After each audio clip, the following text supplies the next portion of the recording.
Ja, ganz herzlichen Dank und herzlich willkommen zur Halbzeit-Pressekonferenz der UN-Dekade der Ozeanforschung für nachhaltige Entwicklung.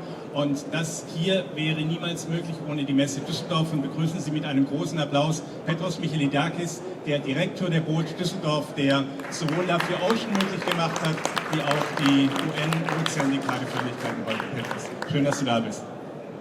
Vielen Dank, lieber Frank. Vielen Dank, herzlich willkommen zur Boot Düsseldorf und herzlich willkommen zur Halbzeit der Ozeandekade, die, und da sind wir sehr stolz drauf, ein Teil von Love Your Ocean ist. Weil Love Your Ocean genau die Ziele verfolgt, die die Ozeandekade näher bringen möchte, den Menschen näher bringen möchte, und das ist natürlich der Schutz der Meere, weil das Meer lebenserhaltend ist, nicht nur für die Fische, die darin schwimmen, sondern eben auch für uns. Und es ist Halbzeit und es ist toll, wie viele Menschen erreicht wurden, das hören Sie alles noch von Frank Schweikert.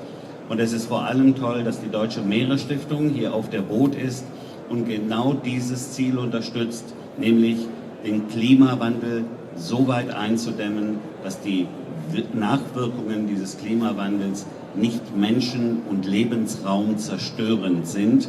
Das ist unser aller Ziel. Und ihr wisst ja, dass Wassersportler ganz besonderen Wert darauf legen, dass das Wasser sauber bleibt, damit sie darin ihren Sport ausüben können. Und deswegen freuen wir uns, dass wir Teil dieses Engagements sind und uns für saubere Meere einsetzen. Herzlich willkommen nochmal. Ich wünsche eine erfolgreiche und gute Pressekonferenz. Lieber Frank, danke für deinen Einsatz und den Einsatz deines Teams. Vielen Dank auch für den Einsatz deines Teams, denn ohne Messe hätten wir das nicht geschafft. Petros, vielen Dank, dass du es möglich gemacht hast, hier noch mit dabei zu sein. Und von den ganz großen Verantwortlichen jetzt zu den Nachwuchsverantwortlichen. Ich möchte außerhalb des Protokolls Marlena noch bitten, auf die Bühne zu kommen. Sie ist von den Nachwuchswissenschaftlerinnen. Und Marlena, die trägt diese Botschaft der UN-Ozeandekade als sogenanntes ECOP mit in die Gesellschaft hinein. Und Marlena, schön, dass du hier bist. Vielleicht magst du in einem Wort ganz kurz zusammenfassen, was du so tust für diese Dekade. Ja, hallo, schön, dass ihr alle hier seid. Ich bin Marlene, Meeresbiologin und Koordinatorin der Early Career Ocean Professionals im deutschsprachigen Raum. Wir ECOPs sind ein Programm der UN-Ozeandekade, um junge Menschen aus dem Meeresbereich, egal aus welchem Teil, zusammenzubringen, um Wissen auszutauschen und zu verbinden und auch bei der Job- und Karrierewahl zu helfen. Wir sind gerade 162 Länder, aus denen wir ECOPs kommen. Und ja, wir freuen uns einfach riesig über den Austausch und es ist schön zu sehen, wie viele Menschen daran arbeiten. Ja, vielen Dank, Marlene, dass du zu uns gekommen bist. Dann alles Gute noch und jetzt kommt so ein bisschen weiter das VIP der globalen Meeresmenschen, die wir heute zusammengekriegt haben, um diese Pressekonferenz zu machen. Und nach dem Direktor der Boot in Düsseldorf begrüßen wir ganz herzlich Weitere Helgesen. Er ist der Generalsekretär der zwischenstaatlichen Meereskommission. Wir sind sehr, sehr glücklich, dass er uns eine Grußbotschaft geschickt hat. Video ab von Weitere Helgesen.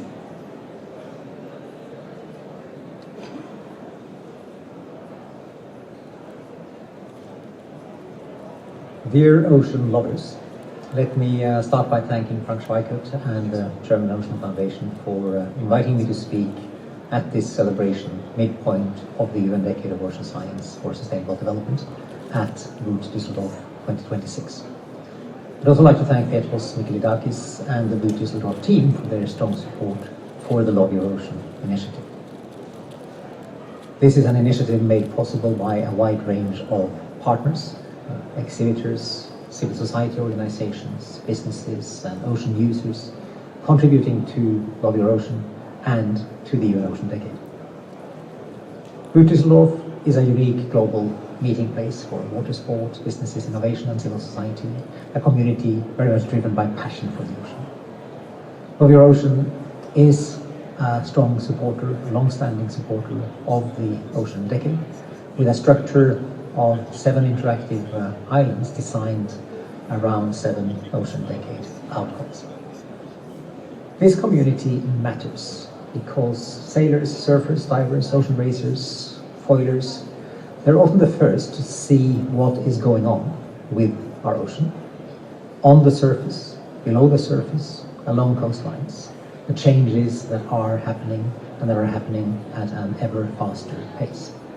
As such, these users of the ocean are critical ocean citizen scientists, and they can be powerful enablers and powerful communicators of what is going on and of the need for action to change course. This matches very much the basic idea of the Ocean Decade. It's a decade for ocean science, but it's not a decade for scientists only. It's a decade for ocean action, supported by science, supported by knowledge. And since the future of the ocean depends on tens of thousands of decisions made every day in governments, in local authorities, in businesses, in households, we depend on knowledge to be distributed and to reach new communities for people to make the right decisions for the benefit of the ocean. So progress for the Ocean Decade depends on connecting knowledge to people and to all those decisions. Love Your Ocean is doing exactly that, making science visible, making science understandable, and making science usable. This is what we need even more of in the second half of the Ocean Decade. Midpoint, we know the challenges are huge and growing. We know changes are happening faster and faster, and therefore our response to these changes needs to be even faster and at a bigger scale. For that, we depend on strong partnerships. We depend on partnerships of different categories of people and actors, and Love Your Ocean and Düsseldorf are exactly those kinds of initiatives that can mobilize different communities, turning engagement and commitment into ocean impact, lasting impact for the benefit of the ocean, for the benefit of humanity. So I thank you and I wish you every success. Ja, herzlichen Dank, Vidar Helgesen, diesen kleinen Applaus. Er war früher in Norwegen Minister für Europaangelegenheiten und dann später Minister für Klima und Umwelt. Und er ist der höchste Meeresmensch überhaupt. Und jetzt kommen wir von der Weltebene herunter auf die Europaebene. Europa hat eine ganz große Rolle auch bei dieser Dekade gespielt. Und ich freue mich wahnsinnig, dass Szalina Wyciecha, die Generaldirektorin von DG Mare, also der Kommission, die für Meere und Fischerei zuständig ist, uns ein Grußwort geschickt hat. Szalina Wyciecha. Film ab. Ladies and gentlemen, first of all, Happy New Year to all. It is a pleasure to address you today with this short video message, hoping that in the future we can meet in person.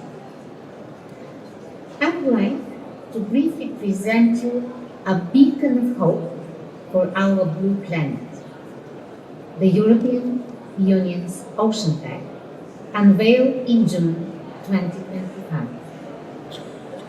The United Nations Ocean Decade challenges us to revolutionize ocean science, fostering solutions for sustainable development amid climate change, biodiversity loss, and overexploitation. It urges us to close knowledge gaps, empower communities, and drive innovation for a resilient ocean. At its core, the EU Pact is well aligned with the UN Decade through 6 key priorities. First, it champions protecting and restoring ocean health through, for example, revising maritime spatial planning and taking better account of ocean health, through establishing marine protected areas and creating blue carbon reserves to combat acidification and habitat loss. This mirrors the UN Decade's emphasis on ecosystems restoration and climate resilience. Second, it boosts the sustainable blue economy, evaluating, for example, fisheries policies and launching visions for fisheries and aquaculture, as well as wider maritime industries, ensuring economic growth without ecological harm. echoing the decade's push for science-driven sustainable growth. Third, the pact supports coastal, islands, and outermost region communities with tailored strategies to come. By addressing vulnerabilities, it empowers those on the front line, aligning with the decade's call for inclusive, community-based solutions. Fourth, and crucially for the decade, it advances ocean research, knowledge, and innovation through the Ocean Observation Initiative and the Ocean Research and Innovation Strategy to be presented still this year. The European Ocean Observation Initiative distills our ambitions to step up European efforts on marine knowledge. The European Commission aims to take a leading European role to deliver all critical data and information to all marine and maritime actors and sectors. In close connection with the Ocean Research and Innovation Strategy, we will also step up international scientific cooperation in a changing world. By 2030, the European Digital Twin of the Ocean will be fully operational and generate data and models, sharing insights globally to inform policy and action, directly contributing to the decade's scientific backbone. Fifth, enhancing maritime security counters threats and ensures our ocean is safe, so blue economy activities can be developed. Sixth, strengthening EU ocean diplomacy. Here, the pact underpins international cooperation with, for example, a 40 million euro boost to the Global Ocean Programme for the Biodiversity Beyond National Jurisdiction Agreement, with strong advocacy for a global plastics treaty and efforts against illegal fishing. These steps foster multilateralism, supporting the decade's vision of a unified global response, as seen in the commitments also at the 2025 UN Ocean Conference in Nice. In essence, the EU Ocean Pact is a true engine for our contribution to the UN Ocean Decade. By investing in science, innovation, and partnerships, it accelerates our journey toward a healthy ocean that sustains life, economies, and cultures. Yet, this is only the beginning. Let us all commit to this wave of change. Governments, scientists, industries, and citizens. Together, we can turn the tide, ensuring our ocean thrives for generations to come. Thank you for your attention. Ja, herzlichen Dank, Shalina Viceva. Sie kommt aus Bulgarien und sie hat ein bisschen über den European Ocean Pact gesprochen, den wir als Deutsche Meeresstiftung ja mitentwickelt haben und auch mit dran helfen, dass das ein gutes politisches Instrument wird. Es sind also 1 Milliarde Euro, die in den nächsten Jahren für Meeresschutz ausgegeben werden. Und da bin ich froh, dass wir das auf den Weg gebracht haben und noch dabei sind. Ab diesem Jahr soll der Pact in Betrieb gehen, einen tollen Impact leisten oder auf die Straße bringen für unsere Ozeane. Es bleibt weiterhin europäisch. Wir hatten vorhin den Vidar Helgesen, das war der obere Chef der Intergovernmental Oceanographic Commission, und diese Commission hat eine Abteilung, die speziell für Meeresbewusstsein zuständig ist. Das ist eine Italienerin, Francesca Santoro, und die haben wir jetzt live in der Schaltung. Die sitzt in Rom, und Francesca, a very nice hello here from Boot in Düsseldorf. Great to see you again here on the video screen. We are on the boat show on La Vier Ocean, celebrating the midterm of the Ocean Decade in Germany, and I will give you the microphone to make a small laudatio for the decade and for ocean literacy. And maybe I should tell the audience that about half a year ago we launched the Declaration of Venice.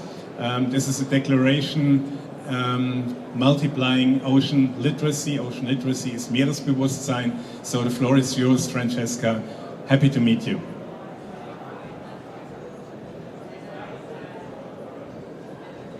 Hello everyone, and thanks a lot for this invitation to the German Ocean Foundation. I'm sorry I could not be with you today, but still I'm glad to have this opportunity to briefly talk to you in particular about the work that we are doing from here, from the UNESCO office in Venice, in particular on ocean literacy. As we all know, ocean literacy is becoming a central pillar of the Ocean Decade, and in particular here from the Venice office, we are trying to promote a new way of considering and approaching ocean literacy. A major step forward was the approval of the Venice Declaration for Ocean Literacy in Action, which was approved in 2024 here in Venice during the first Ocean Literacy World Conference. It was prepared by a very long and deep consultation with several ocean literacy experts. We tried really to be sure that all voices were heard, and I have to say that I think we succeeded in developing a document that could speak also to everyone. The Venice Declaration is really a powerful call to action that places ocean literacy at the heart, I would say, of our collective response to today's global challenges. As we all know, the ocean, and in particular in these days, I think also the entry into force of the High Seas Treaty, but also many other policies that are being implemented at many different levels. We understand that the ocean has never been so high in the political agenda as it is now. We are dealing with a very complicated geopolitical environment, so I think it's important that besides knowing and working on ocean data, ocean information, which is, of course, is at the heart of our, should be at the heart of our collective action, we should also really look at how we build or we bridge the gap between educational systems, public policies, and everyday decision making. The Venice Declaration really addresses this gap by affirming that ocean literacy is not a luxury, but it's a necessity. It calls on governments, educators, scientists, cultural institutions, the private sector, and the civil society to work together to ensure that people of all ages and background understands the ocean influence on us and our influence on the ocean.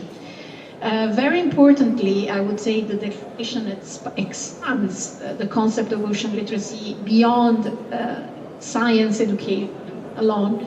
It embraces culture, creativity, traditional knowledge, ethics, and responsibility.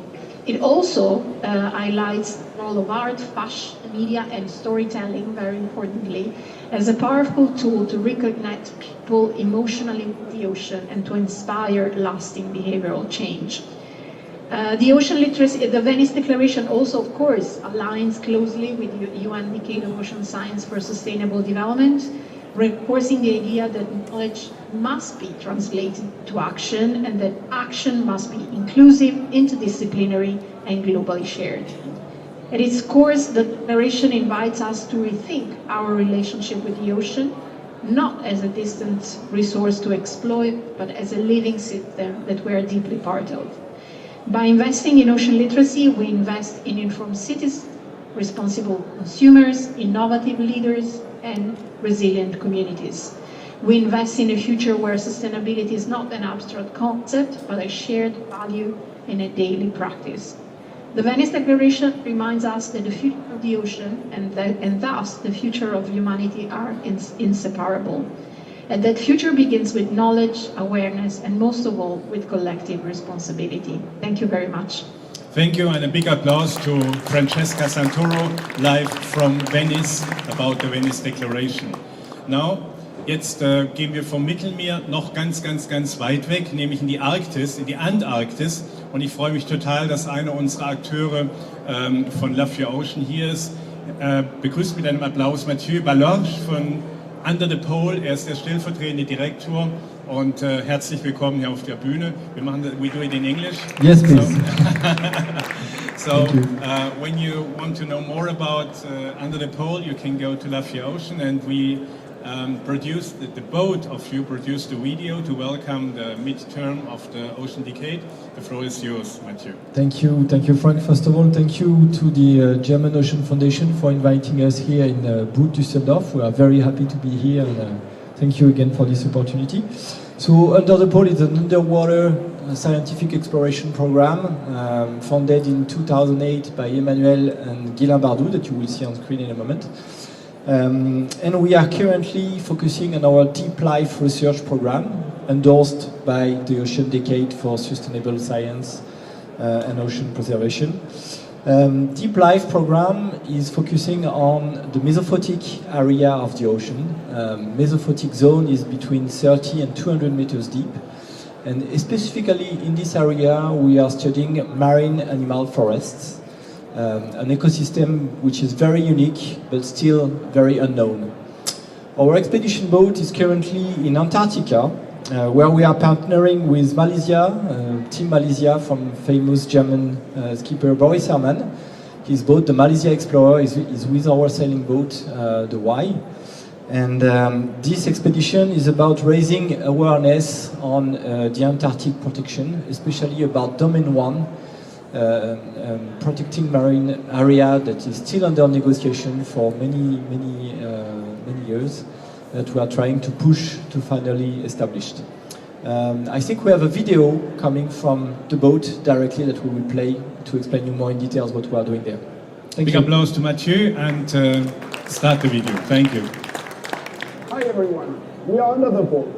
Right now we are aboard our sailing boat Y in the Antarctic Peninsula, together with our crew of divers, scientists and sailors. For the past 6 years, we have been conducting a major scientific program called Deep Life, endorsed by UN Decade of Ocean Science for Sustainable Development.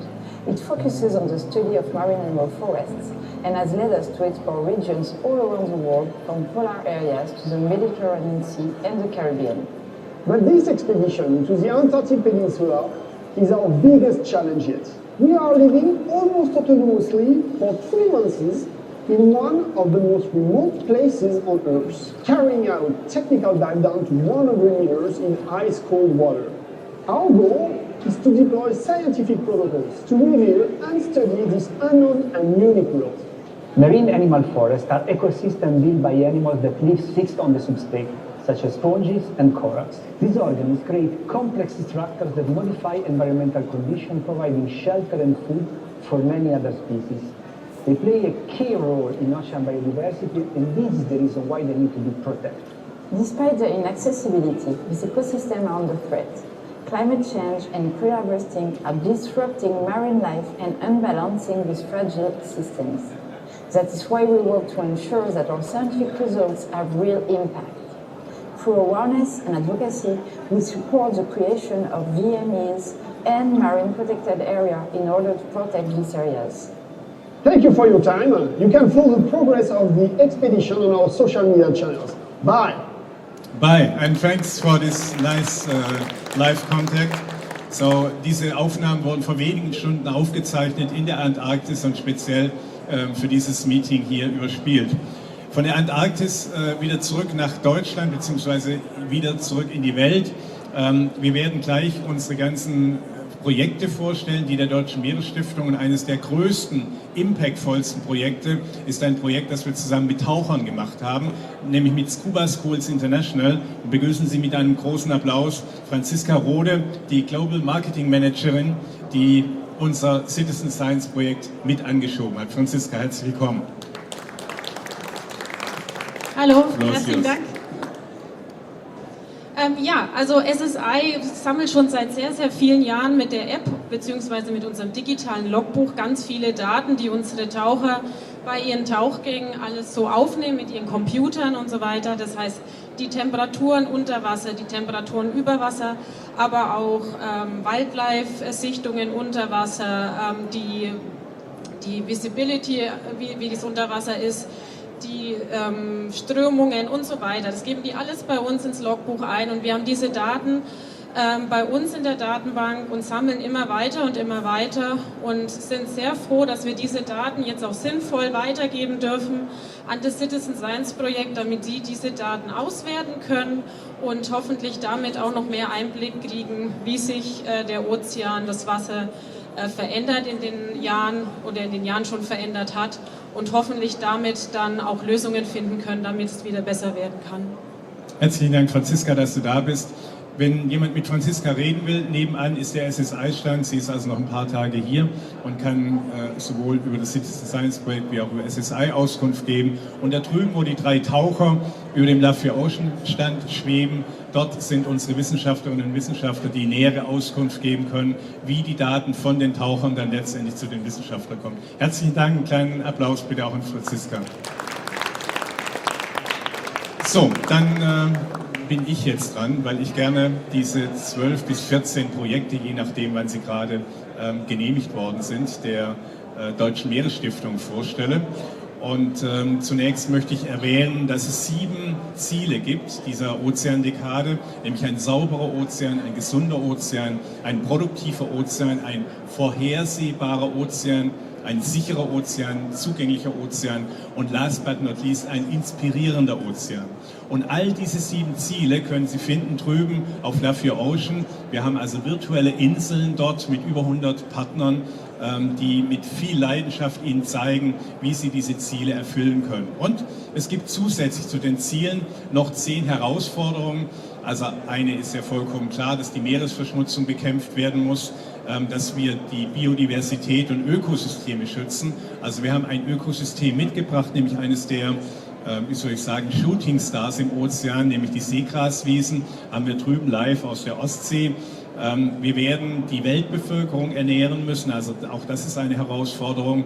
Wir müssen den Klimawandel in den Griff bekommen und wir müssen die ganzen Meeresbeobachtungssysteme ausbauen. Das ist das, was wir unter anderem mit dem Citizen Science Projekt machen und das Ganze natürlich digitalisieren. Und das Allerwichtigste, und das war auch auf dieser ersten Ozean-Dekaden-Konferenz in Barcelona committed, dass alle gesagt haben, wir können diese ganzen Ziele nur dann anpacken, wenn wir ein vernünftiges Meeresbewusstsein haben. Also das, was wir hier auf der Boot in Düsseldorf machen, ist der erste und vielleicht auch wichtigste Schritt, um Meeresbewusstsein zu haben, damit wir alle nicht nur das Meer schützen, sondern auch als Lebensraum entwickeln. Ich gehe jetzt ganz schnell unsere Projekte durch, die können Sie wie gesagt drüben alle erleben. Seit 1992 gibt es dieses Forschungs- und Medienschiff Aldebaran, das als Botschafterin für die UN-Ozeandekade fährt und in den letzten 5 Jahren haben wir ausgerechnet, dass wir ungefähr knapp 9 Millionen Menschen damit erreicht haben. Wir sind mit dem Schiff in Kleinformat inzwischen auch in Deutschlands zweitbeliebtester Touristenattraktion, nämlich dem Miniatur Wunderland in Hamburg. Wer da also hinkommt, kann in Kleinformat die 7 Ziele der Ozeandekade miterleben. Und nebenan in Hamburg gibt es die Cap San Diego, das ist ein Ausstellungsschiff. Und dort kann man in einer Multimedia-Show und 14 Exponaten die Ziele der Ozeandekade entdecken, erklären und auch erforschen. Das geht nur 12 Minuten lang und dann weiß man ganz viel Bescheid über die Ozeane. Und ich bin stolz, dass wir ungefähr 2300 Leute schon in dass wir 300.000 Besucher hatten bislang in den ersten 4-5 Jahren und dass wir insgesamt 2 Millionen Menschen schon erreicht haben mithilfe dieser Ausstellung und der Kommunikation. Und das sind die Kollaborationspartner, die wir mit dabei haben. Neben der Deutschen Meeresstiftung ist die Deutsche Gesellschaft für Meeresforschung dabei, Rotary ist dabei, der Delius Glasing Verlag und die Deutsche Gesellschaft der Vereinten Nationen, denn es geht nur mit vereinten Partnerschaften. Es gibt also in dieser Republik noch kein Budget sozusagen für diese Dekade, außer für eine Konferenz. Das heißt, dass alles, was da passiert, muss irgendwie ehrenamtlich passieren auf gesellschaftlichem Niveau. Und deswegen auch ganz großen Dank an mein Team, das hier überall sitzt mit den Meeresstiftungspullis, dass ihr so tatkräftig mit angepackt habt. Dann das Citizen Science Projekt haben wir schon erwähnt. Das sind circa 8 Millionen Taucherinnen und Taucher, die da schon erreicht worden sind. Wir sind dabei, mit wissenschaftlichen Vorlagen dafür zu sorgen, dass die ganze Wissenschaft, die von den Instituten denn am Ende zusammengeschrieben wird, nicht in den Elfenbeintürmen bleibt, sondern dass sie mit Hilfe von KI in die Welt kommt. Da haben wir uns zusammengetan mit dem Springer Verlag. Love for Ocean muss ich nicht erwähnen. Wenn man das alles hochrechnet, dann haben wir insgesamt 400 Akteure auf Love for Ocean gehabt seit der Dekade. Und wenn man die ganze Kommunikationsleistung zusammenzählt, kommt man auf sagenhafte 26 Millionen Kontakte. Und das deswegen, weil die Messe hier einfach einen grandiosen Job macht, was auch die Kommunikation angeht. Und morgen Abend im Rathaus werden wir den Ocean Tribute Award überreichen, ein Meerespreis, der mit 20.000 € dotiert ist. Und mein Lieblingsprojekt ist der bundesweite Meereswettbewerb, bei dem sich junge Menschen ab der 9. Klasse bewerben können, und zwar bis Ende März mit einer eigenen Forschungsidee. Dann haben wir eine Bildungsplattform ins Leben gerufen vor 5 Jahren, das ist Ocean Lovers Education. Das sind inzwischen knapp 2000 Lehrerinnen und Lehrer angemeldet. Da können Sie praktisch analog zur Ocean Film Tour, International Ocean Film Tour, Bildungsmaterialien runterladen und damit das Meer ins Klassenzimmer bringen. Und meine Kollegin Julia, die hier sitzt, die organisiert eine Dialogserie, nämlich eine Ocean Conference Series. Und wir haben heute um 17 Uhr eine dieser Serien hier auf dieser Bühne. Und es sind monatliche Dialoge zwischen Wirtschaft, Wissenschaft und Gesellschaft, um eben diese ganzen Meeresthemen mehr in die Gesellschaft zu kriegen, ebenso mit unserem Ocean Heroes Projekt. Und dann sind wir noch dabei, ein deutsches Ozeanfestival in Berlin auf die Beine zu stellen. Da haben wir immer noch kein Land in Sicht, was die Finanzierung angeht. Deswegen wollte ich das hier trotzdem mal sagen. Wir machen das momentan relativ klein als parlamentarische Abende im Planetarium, wo dieses Bild her ist. Und ja, wir haben vor knapp 5 Jahren die Eröffnung der Dekade gemacht, nämlich mit einer Meereslichtinstallation in der Hamburger Hafen City. Das war arschkalt sozusagen. Bei Minusgraden haben wir mit dem größten Beamer, den es damals in Hamburg gibt, Meeresbilder auf diese alte Backsteinfassade geworfen, und das war sensationell. Da waren also viele Menschen mit zugeschaltet. Carsten Schwanke hat moderiert. Und live wurde das Ganze auch im Fernsehen übertragen. Wenn ich also alles zusammenzähle, kumuliert, und das ist heute die Zahl des Tages, kommen wir auf über 60 Millionen erreichte Menschen mit diesen Initiativen, die wir für die Ozeandekade insgesamt durchgeführt haben. Und jetzt muss ich mich eigentlich verneigen, denn ich bin wahnsinnig stolz, dass Her Deepness Sylvia Earle uns eine Grußbotschaft geschickt hat, speziell für diese Veranstaltung.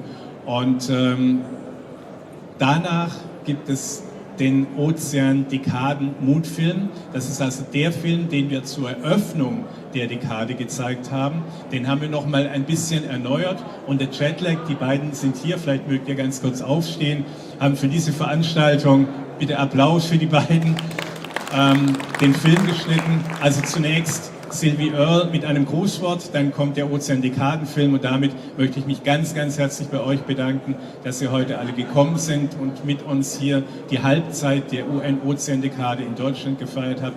Habt noch viel Spaß auf der Messe, und Vorhang auf für Her Deepness Sylvia Earle.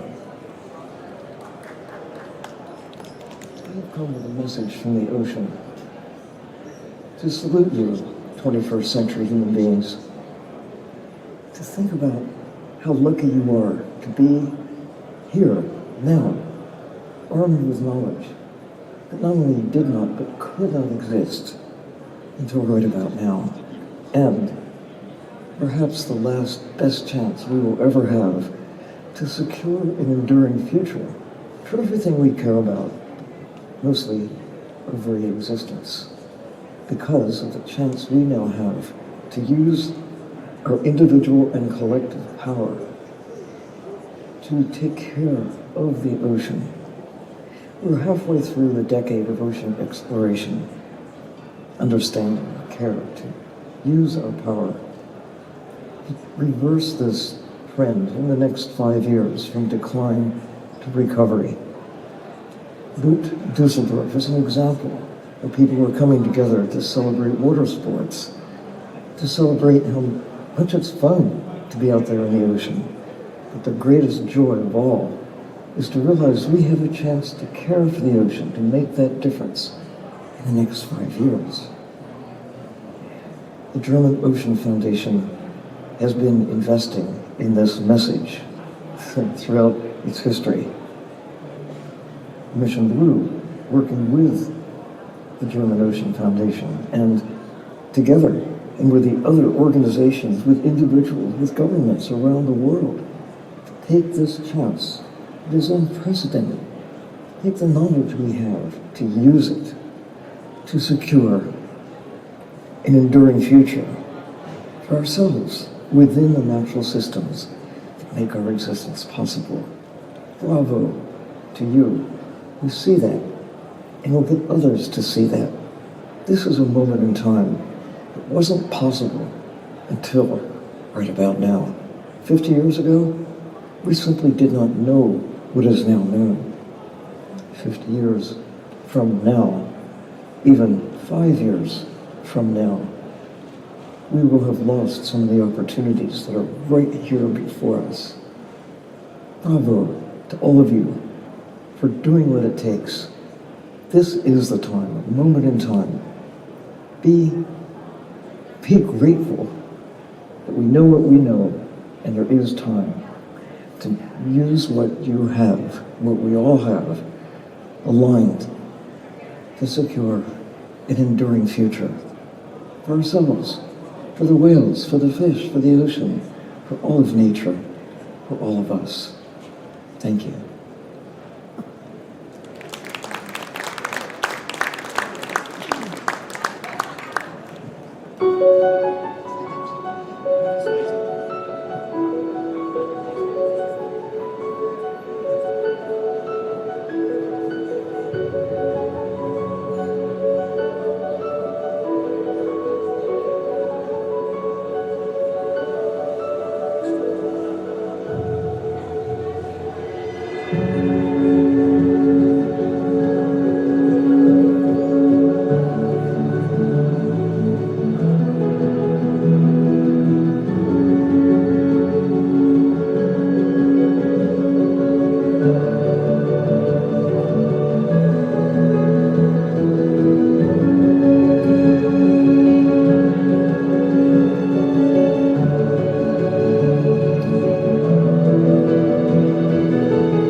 Good afternoon, everyone, and welcome to the Ocean Forum of this year at Boot Düsseldorf.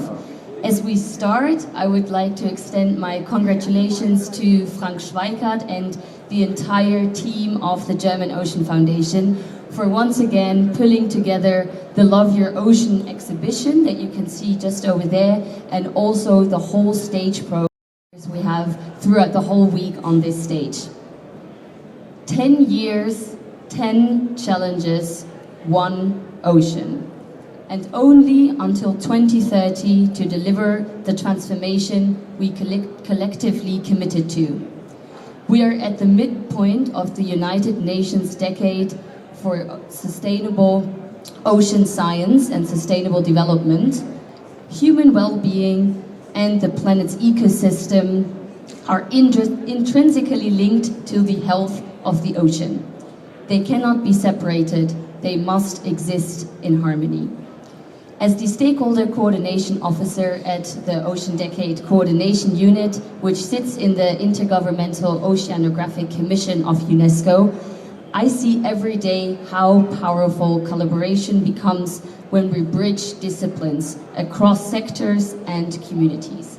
At the same time, I am constantly reminded of how much more remains to be done. In this context, the reluctant lack of formal mechanisms can also be seen as an opportunity. We need to bring diverse expertise together, synthesize knowledge, and translate it into tangible action. Today's speakers, we have 12 speakers here today, respond each to one of the 10 Ocean Decade challenges. Coming from different backgrounds, we have speakers across research, business, policy, and innovation. They will share a short, inspiring 5-minute pitch about their work. So in the light of the Ocean Decade's mission, the science we need for the ocean we want. We want to start by watching a short input from Vidar Helgesen, who is the Executive Secretary of IUC UNESCO. Dear ocean lovers, let me start by thanking Frank Schweikart and the German Ocean Foundation for inviting me to speak at this celebration, midpoint of the UN Decade of Ocean Science for Sustainable Development at Boot Düsseldorf 2026. I'd also like to thank Petros Mikelidakis and the Boot Düsseldorf team for their strong support for the Love Your Ocean initiative. This is an initiative made possible by a wide range of partners, exhibitors, civil society organizations, businesses, and ocean users contributing to Love Your Ocean and to the UN Ocean Decade. Boot Düsseldorf is a unique global meeting place for water sport, businesses, innovation, and civil society, a community very much driven by passion for the ocean. Love Your Ocean is a strong supporter, a long-standing supporter of the Ocean Decade, with a structure of 7 interactive islands designed around 7 Ocean Decade outcomes. This community matters because sailors, surfers, divers, ocean racers, foilers, they're often the first to see what is going on with our ocean, on the surface, below the surface, along coastlines, the changes that are happening and that are happening at an ever faster pace. As such, these users of the ocean are critical ocean citizen scientists, and they can be powerful enablers and powerful communicators of what is going on and of the need for action to change course. This matches very much the basic idea of the Ocean Decade. It's a decade for ocean science, but it's not a decade for scientists only. It's a decade for ocean action, supported by science, supported by knowledge. And since the future of the ocean depends on tens of thousands of decisions made every day in governments, in local authorities, in businesses, in households, we depend on knowledge to be distributed and to reach new communities for people to make the right decisions for the benefit of the ocean. So progress for the Ocean Decade depends on connecting knowledge to people and to all those decisions. Love Your Ocean is doing exactly that, making science visible, making science understandable, and making science usable. This is what we need even more of in the second half of the ocean decade. Midpoint, we know the challenges are huge and growing. We know changes are happening faster and faster, and therefore our response to these changes needs to be even faster and at a bigger scale. For that, we depend on strong partnerships. We depend on partnerships of different categories of people and actors, and Love Your Ocean and Boot Düsseldorf are exactly those kinds of initiatives that can mobilize different communities, turning engagement and commitment into ocean impact, lasting impact for the benefit of the ocean, for the benefit of humanity. So I thank you, and I wish you every success. Thank you very much. As Wieder Helgesen very clearly stated, we need all hands on deck. So each one of you can also think when you go home, when you be inspired by today's panel, to what can you do to achieve and to contribute to a healthy ocean. First, we will hear from our panelists today what they do to achieve that. So our first speaker is Dominik Kurczynski, Communications Officer at the NGO Shipbreaking Platform. The stage is yours. Thank you very much. Good. Hello everybody. First of all, thank you very much for having me here with our NGO. We're well aware of the fact that we represent quite a niche sector. Not a lot of people know about shipbreaking and harmful practices of that harmful industry. So first of all, who we are. NGO Shipbreaking Platform. As an NGO, we are a global coalition of organizations working to reverse environmental harm and human rights abuses caused by current shipbreaking practices, and to ensure the safe, environmentally sound dismantling of end-of ships worldwide. Pretty niche sector, and it's important to note that end-of-life ships are and should be considered as waste, not only like basically in a legal framework, that's how it should be. They should be treated as such. Unfortunately, that's not the reality. That's something we advocate against, and we propose good solutions. As the vast majority of world's end-of-life fleet, it's full of toxic substances, it's asbestos, oil, and it's broken down mostly by hand by workers in India, Bangladesh, and Pakistan. And we fight against those practices, and I'll show you them in a second.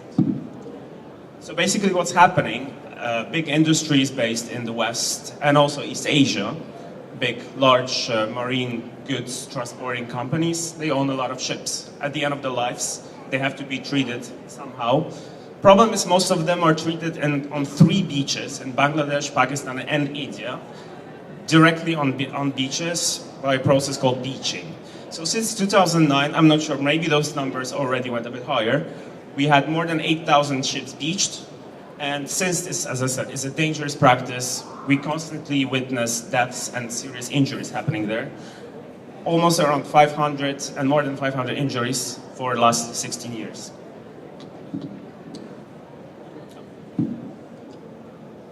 So yes, those are some pictures from those beaches. So this is the dirty reality of that dirty industry. We see how it's happening in Chattogram in Bangladesh and Lang, India, where most of worldwide end-of-life ships are being dismantled by hand. I'm aware this is not a very nice view, but this is the dirty reality, and where big players of this world contribute. It's problematic not only to nature, but also to workers. We are aware that there is a lot of heavy contamination of air and water, where there is a lot of oil spills, asbestos, basically also a lot of workers' rights abuses happen there, accidents, sicknesses. This is bad reality that's covered largely from public eye. Like what? As I said, asbestosis, this is a very typical sickness happening around workers working there. Other occupational diseases, effects of dioxins and heavy metal, pollution. Then we have to talk about the costs of remediating the land and beach contamination, groundwater contamination, loss of fisheries. Communities there say the ocean water is heavily polluted and contaminated around those ship-breaking beaching yards, and they cannot fish anymore. So this is a real yet largely unknown problem that we're trying to fight against. So how is this happening? Why is this industry still thriving? Basically, there's a couple of things that enable this. First of all, is let's say intermediary shady businesses that we call cash buyers. So basically, those are companies operating on a gray zone of legal activities when they buy mostly using cash old ships from large companies. Those companies are not registered in Europe. They're, for example, registered in Dubai, Singapore. So they don't have to follow, let's say, European stricter rules. And then they sell those beaches to those yards based over there so that they can get more money through basically for steel that can be recovered from those ships. Another problem that enables this is the problem of reflagging. So we have a lot of companies based, for example, in the EU, yet most of their ships sail under flags of countries like Panama, St. Kitts and Nevis, Marshall Islands. So again, those are technically the countries that should be responsible for environmentally sound and safe shipbreaking, and not countries and companies that are basically based in the West, like Greece, France, US, even China. Yes, so the legal framework that enables this is, for example, the infamous Hong Kong Convention that was put into place last June. That sets quite low standards. Basically, did not exclude beaching as the harmful practice. Unlike, for example, Basel Convention that covers the treatment of hazardous waste worldwide, or the EU ship recycling regulation. Those two regulations proposes higher standards of treatment. Yet now Hong Kong Convention is put into place, so this again creates a kind of a legal limbo when large players use this also as means of greenwashing, to say that this is happening and there's a convention that enables that. Yet we will all know that the reality is far more difficult than this. We were also there during Hong Kong Convention talks, and we know that there were big players that didn't want to put any stricter rules in terms of treatment of end-of-life ships. So that was our little action that happened there years ago. I think that was 2009. A little shaming big players, that's also something we should do, because what they don't like is public eye on their shady activities. What we also do, we publish some reports on the subject, not only in South Asia, but also in Turkey, which is also a big shipbreaking nation. And soon in February, we'll publish our yearly dumpers list. So this is our, let's say, largest naming and shaming campaign, where we name several companies and countries that are involved in shady shipbreaking practices. We try to do it well, but still, what happens, we often get threatened by those companies through some slap cases. As I said, they don't like their activities to be known by big public. There are still best practice examples. Those are pictures from a couple of shipbreaking yards in Europe, namely I see there's one on the third. One's in Kishorn in Scotland, where two of my colleagues had a recent trip to see it. It's currently being expanded. So basically, what we advocate for is for stricter rules in terms of ship recycling, because we see, as Basel Convention says, we see all end-of-life ships as a waste, and they should be treated where this waste is produced. In our case, for example, in Europe, and it should not be sent to Bangladesh or India, where bad things happen, not only for nature, but also for workers. Am I allowed to stop? So our biannual event is happening this year in Marseille, where we get progressive stakeholders and industries to provide solutions and propose basically what's better in this industry.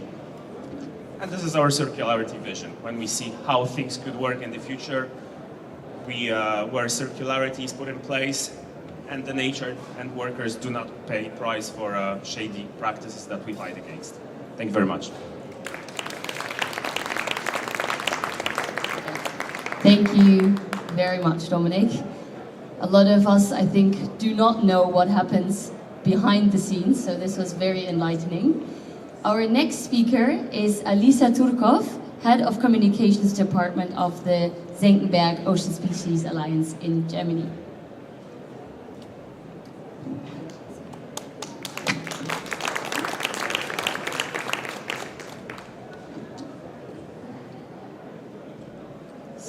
I'm not complete. Perfect. Thank you very much for the introduction.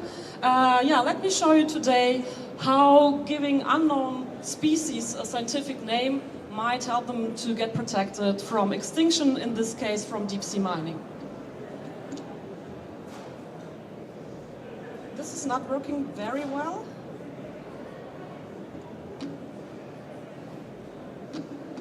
Okay. Yeah, so for many years the deep sea has been considered as an empty space where no life can be found. Nowadays we know that this is actually not true, so the deep sea is full of life, and specifically in those areas where solid underground can be found, for example like rock formations or deep sea mounds, we can find hotspots of biodiversity. So for example, the deep sea is mostly covered with muddy sands, and rock formations provide solid underground for species that can attach to them, grow on them. One example is manganese or polymetallic nodules, and those nodules are very interesting for deep sea mining because they contain all the rare minerals that we need for industry, for batteries, car engines and so on. But we know that these manganese nodules are hotspots of biodiversity too, because many species actually live and grow on them. For example, you can see here anemone sponges living on these rock formations. Also, other habitats that are prone to deep sea mining are full of life, like for example the hydrothermal vents or cobalt-rich crusts that cover seamounts are full of life. That is also shown here on these images. This is a very simplified picture of the potential impact, negative impact that deep sea mining will have on the ecosystems here. Only to name a few, we will have noise pollution, we will have light pollution in areas in the deep sea where it's completely dark and quiet, and we don't know what kind of impact this might have on the animals that actually live there. And the far bigger risk is that by collecting the manganese nodules, there will be plume that is going up into the water column and will basically clog species or animals' gills, so they will suffocate. And also the plume that goes up will at some point come down again and will cover everything underneath it. So all the animals that live on the ground will be covered by plume, which ultimately will also kill them. And the biggest problem is that it's not really predictable how far these plumes will reach, because of course it's going up, but due to the water movement it will be spread over bigger areas, so the areas might be much larger than actual the sites where deep sea mining will take place. Yeah, so it's very hard to predict how bad the impact will be. So we know that there will be bad impact, but we cannot predict how bad it will be. And also the problem is that we do not really know, or we do not know enough about the deep sea. We don't know what kind of species live there. 90% of the marine species that live there are still unknown to science. And the question is now, how can we protect something that we actually don't know? And the Senckenberg Ocean Species Alliance addresses exactly this question. Our motto is discover, protect, inspire. And in a nutshell, this means that we discover new species, we describe them and give them a scientific name. And this allows us to assess those species for the IUCN Red List. And the IUCN Red List is a very powerful tool when it comes to political decisions, because it's considered a neutral scientific knowledge base. And with this information, living and knowing what species live where and what kind of risk extinction they have, political decisions can be influenced. And our third part is the inspire part, which means that all the knowledge that we generate from discovering and protecting, we digest it into information in order to engage the general public, but also policymakers, and to inform them about the negative impact of deep sea mining. One of our success stories is the discovery of this animal, the scalyfoot. We described it for the first time, gave it the scientific name, which is Chrysomalum squamiferum, and also assessed it for the IUCN Red List. This species lives only in the Indian Oceans in hydrothermal vents, meaning that when these specific places will be addressed by deep sea mining, then this species will be gone forever.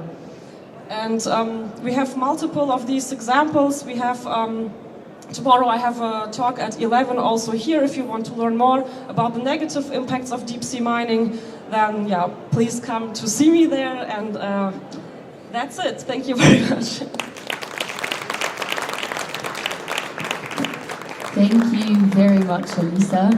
Your presentation couldn't be more timely, as all the creatures we've seen here are in areas beyond national jurisdiction, so in the high seas. And 2 days ago, the BBNJ agreement, so the Biodiversity Beyond National Jurisdiction agreement, came into force. So I think this is really the year of the deep sea.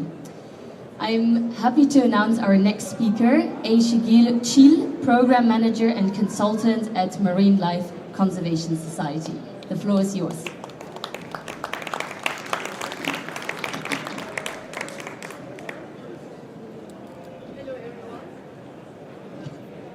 Hello everyone. Thank you for inviting us to this beautiful event, and we are happy to present here also on behalf of my colleagues who couldn't make it here. They are in Istanbul, I'm sure they are watching right now. Marine Life Conservation Society, Deniz Yaşamını Koruma Derneği. Thank to them also to help me out with this presentation. So this is their work and I'm happy to present for you. This is about Marmara Sea. And well, first of all, I want to say that this is not an abstract environmental issue. Mucilage came to Marmara Sea, maybe some of you know about this, in 2021. And since 2024, mucilage has returned to Marmara Sea, and by early 2025, it reached the scale of national environmental disaster. Basically, it's not a history, it's happening right now. There is actually the video in here, but I'm not sure how to play that. Oh yeah, there. Thank you. Well, it really looks terrible, and it affects the whole life. So I'm going to go through why we are now talking about Marmara Sea. So what's about Marmara? It's a very special area. It's a sensitive sea of the world. And this is actually because it connects the Mediterranean and the Black Sea, and has a unique two-layered water system with the very limited circulation. And at the same time, there's an incredible, intense human pressure, and is home to nearly 20% of Turkey's population. When something goes wrong in Marmara, that means the system cannot recover easily. So it affects Aegean, Mediterranean, the whole seas, also Black Sea. Therefore, it's quite important for us to look after it. And now, I'm talking about the mucilage, right? So you see the pictures here. What about it? It's a symptom of pressure. Mucilage is often described as a pollution, but it's not only just pollution, it's also as a result of accumulated pressure. Untreated domestic and industrial discharges, rising sea temperatures, and climate-driven stagnation come together. Over the last 50 years, the Sea of Marmara has warmed about 2 degrees Celsius. So that means that mucilage is not a disease, it's a symptom. And then, when we look at this, again, there's a video that I want to play without the sound, because the sound is underwater sound. Thank you. What happens with the mucilage? What happens? What do I mean about the symptom of pressure? It's often the problem is that it blocks the exchange of the oxygen between the sea and atmosphere. It prevents the lights reaching the deeper waters and threatens the all benthic life. But the impact is not only ecological, it's also economical. Fisheries suffer, ports are affected, vessels experience operational problems, when navigating or docking in mucilage covered waters. So then we come to Marine Life Conservation Society. What we do, we see the sign of recovery. What is the sign of recovery? It's corals. Of course, it's not only corals, but I'm going to talk about this success story. Corals are ecosystem engineers. Although they cover a very small area, and they support nearly quarter of all our marine life. Of course, you know all about this. In the Sea of Marmara, mucilage directly cover and suffocate corals. But yet, recovery is possible. Because at Tavşan Island is, the old name is Neandros, and it's one of the Princess Islands of Istanbul. For those who have been there, probably you know about this island, right? And there is the protected area. In that protected area, as Marine Life Conservation Society, we work heavily on transplantation of these corals. We transplanted 400 deep sea corals to a protected area, to this protected area, and today, nearly 75% are alive. And new coral colonies are forming. And actually, that says to us, action can change the story, right? Again, there's a little video there, please. I'm sure this is my friend Ulaş, is working on on the corals. The Sea of Marmara is not exception. It's a warning of what happens when pressure exceeds the resilience. If we reduce the pollution at its source, protect marine habitats, and act together, recovery is possible. Love your ocean doesn't only mean awareness. It means acting before the sea can no longer breathe. There is a detail of all this work explanation on our website, and somebody says stop to me. And please follow us and see us, and in this also Love Your Ocean booth, and you can see how we are working on. And this is the message to everyone: loving the ocean is not about watching it change, it's about acting before it's too late. And please follow us, see us, and talk to us. Let's work together, collaborate together on this matter. Thank you. Thank you very much. It shows how important it is to not lose hope, because if you protect an area, actually we can revive ecosystems such as the corals and the interconnectedness of the ocean. What happens in one place really affects another ecosystem kilometers or hundreds of kilometers away. I would like to welcome our next speaker to the stage, Clara Wetmore from Bindna, who is a junior project manager at EO for Algae. Welcome to the stage.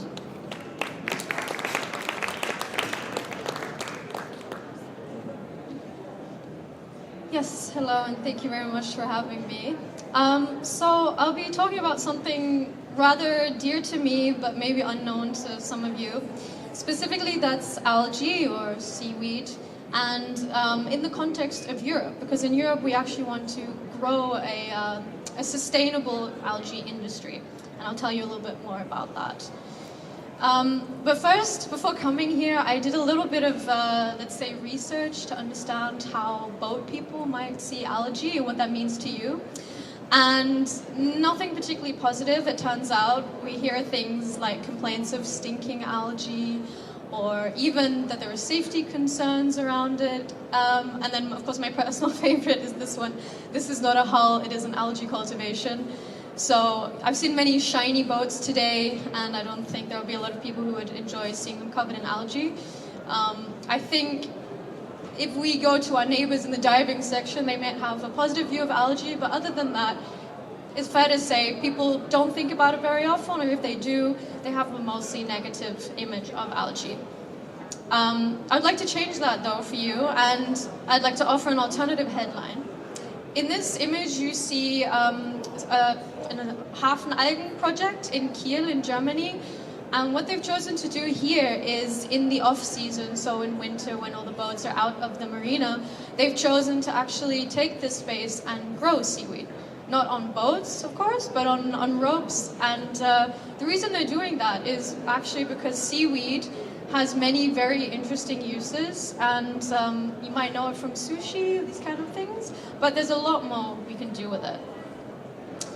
Before we get into the what can we do with algae, I'd like to just go over a few little basics, and that is that we have, when we talk about algae, we have macroalgae and we have microalgae. So the macro is also known as seaweed. This is something maybe we've heard of more often. Again, it's sushi, these kind of applications. Essentially, it's large, multicellular. It can even be very large if you think of, for example, kelp forests in Chile or in other regions of the world. Overall, macroalgae are divided into brown, red, and green, so by their pigmentation. In the image, you'll see a happy, I can't think of the English word right now, robbe, going through a kelp forest. So they provide habitat and food for many marine life. Then on the micro side, as the word suggests, these are very small, they're microscopic in fact, and they are still single cellular organisms. Much like the macro as well, these produce oxygen and absorb carbon dioxide like plants. These are very important for our climate and atmosphere. These microalgae also are the foundation of aquatic food chain. So everything starts from that micro level, and this is really what sustains our oceans. They also have a very high nutritional value to do so. A bit to the why algae. So as I mentioned, the European Union is very interested in growing a European algae industry. And honestly, there could be a whole presentation about why algae, but in these quick 5 minutes, I've decided to divide this into health and environment. So the health part really means that, people, you and I, we can consume more algae. And that is because it's very nutrient dense, first of all, and it has many bioactive compounds that are very beneficial to our health. So that could start from simple food applications. You could eat it minimally processed, think of a seaweed salad, think of sushi, these kind of things. Then there's the next level where we talk about functional food and additives. That's when you start to get a little bit more into processing, you extract the interesting compounds, and these get added to existing foods that we might know. Finally, the nutraceutical and pharmaceutical applications really mean taking these compounds, some of which are, for example, being researched in cancer, for example. Quickly coming to the environmental part, we can look at cultivating seaweed to both restore habitat, clean water, mitigate climate change by taking up CO2, and adapting by resilient food systems and producing safe materials. So we're talking about feed additives, biostimulants for agricultural use, and biomaterials. And as I said, there's a whole presentation that could be held on this. But to learn more, I encourage you to read more about the EU for Algae mission, which is the EU Commission-led initiative and the flagship project of DG Mare. And it's all about creating a European seaweed industry. Thank you very much. Thank you very much, Clara, for showing us the positive side and the potential of seaweed and algae. I actually wrote partly my thesis on that as well, so I'm an algae lover too. Our next speaker is Luciana Villa Castrillon, a PhD candidate at Helmholtz Center, Herion. The stage is yours.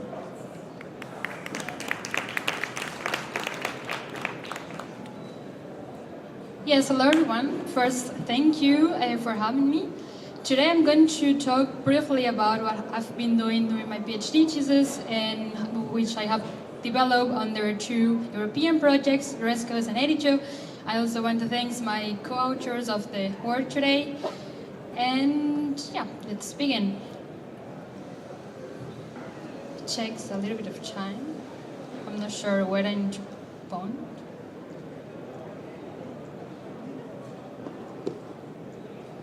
Maybe I'm doing something. No, it's working. Sorry, thanks. Okay, so the motivation behind this work is that we know that the coasts are facing many risks as sea level rise, and they are also developing way faster and increasing in the population. Some of the risks that the coasts are facing are coastal erosion and flooding. For example, here in the picture of the coastal erosion, we see a photograph of the Californian coast, and the floating one is actually from the harbor in Hamburg. It happens during the Sabine storm last year, so we are facing a lot of risk, a lot of changes, and we need a way to protect the coast. So maybe the first thing when you think about this kind of processes and issues are the traditional gray solutions like a dike break or a breakwater, but maybe you have heard the concept of nature-based solutions, which has gathered many popularity during the past years. A nature-based solutions is not there to substitute the traditional solutions, but to work with them in order to contribute to the protection of the coast. One way of this, or like one of these examples for nature-based solutions could be seagrasses, salt marshes, mangroves, or even sand dunes. So here in the video we have the different parts of the impact of the vegetation, and that's where I'm mainly focused in the talk today. I'm going to explain it in a modeling way because I'm a modeler. I'm not really going into the ocean and plant the seagrass, but we do the work mainly theoretically in order to see how it could be if we actually do the work. So the first, or like the nature-based solutions that I chose today that I wanted to show to you is the seagrass meadows. So here in the picture we have a diver for my colleague in Geoma in Kiel, which is replanting the seagrass meadows to see if they will grow as it used to be. So we know that seagrass meadows, they promote biodiversity. We also have many booths here around about the different ways that you could use seagrass for that. They contribute to the coastal protections by calming the waves and also improving the water quality, because they also settle the sediments, so they improve many ways. And besides that, they also are the impact of the carbon dioxide. So they capture the carbon and that way improve the water quality.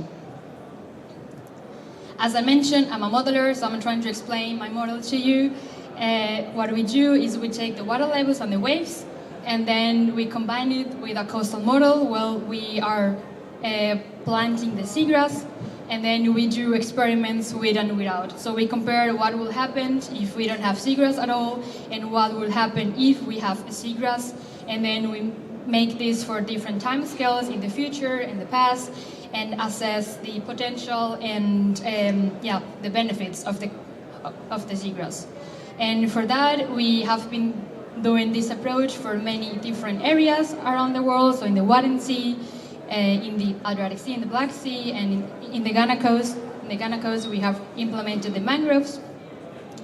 And I just wanted to show you a brief example of what I published, or like we published last year, that we developed these erosion risk maps. So here we have two scenarios. So we have on your left, we have on your right, the scenario without seagrass. So we see that we have more erosion in the areas where there is no seagrass, and then if we implemented the seagrass in this area, then we will have less erosion. This example is for the Jade Bay, which is located in the southern part of the North Sea, and we focus on a storm that happened in 2019, and it's like a simple way to see how seagrass could improve the ecosystems and promote the biodiversity and coastal resilience. Thank you very much. Thank you very much, Luciana. Makes it very clear how important it is that we have enough data in order to create these models, so very inspiring. I'm happy to introduce you to our next speaker. I know we are going pitch by pitch, but I'm very happy that Mathieu Baillarge could join us today. He's the Deputy Director at Under the Pole.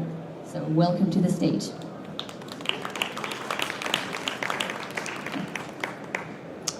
Hello everyone, thank you Laura for this introduction, and thanks again to the German Ocean Foundation for having us and inviting us to be part of the Love Your Ocean initiative at Boot Düsseldorf 2026. So I will present you what we are doing at Under the Pole. Under the Pole is an underwater scientific exploration program founded in 2008 by Emmanuel and Guilain Bardou, who are husband and wife in life. And they share a common passion for underwater exploration, for deep diving, and for polar regions. That is why they have created Under the Pole, that I have the pleasure to lead since 2 years now. What are we doing at Under the Pole? We do underwater exploration, especially in remote, difficult, extreme regions, polar regions, such as the North Pole, where we have been many times. And we had 4 main exploration programs over the years. Our first program was called Under the Pole 1. It was 45 days of autonomous diving at the geographic North Pole, where we documented and filmed the ice underneath for the very first time. And then it has created an entire willingness of our organization to continue and to share this passion for diving. Then we created Under the Pole 2, which was a 2-year diving program in Greenland, where we reached for the first time 100-meter depth in Greenland. We came back as well with the footage of the Greenland shark on this expedition. Then Under the Pole 3, where we created an underwater habitat called Capsule, that you can see here on the picture. And we are now in the 4th program of Under the Pole, named Deep Life. We have 4 main pillars in our activity. We are creating expeditions. On these expeditions, we are conducting science. So we do work with the French National Research Center, the CNRS. And we share that knowledge with education programs. And I have with me here in Düsseldorf, Claire, our educational manager, who is as well acting in classrooms, sharing all our knowledge coming from the field with students, with young people, with young generations. And our last pillar is, of course, advocacy. All the actions that we are conducting, everything that we do it for a better ocean conservation worldwide. Our current program that I mentioned before is called Deep Life. Deep Life is focusing on the mesophotic area of the ocean. What does it mean? Mesophotic, it's between 30 and 200 meters deep. It comes from the Greek name, mesos, light, and phonos, between. So it's between 2 lights. And it's a program that we are conducting for 10 years, endorsed by the UN Decade for Sustainable Science on ocean development and sustainable development. This program is currently in Antarctica, where we have our expedition going. This is our boat, our sailing vessel, the Y.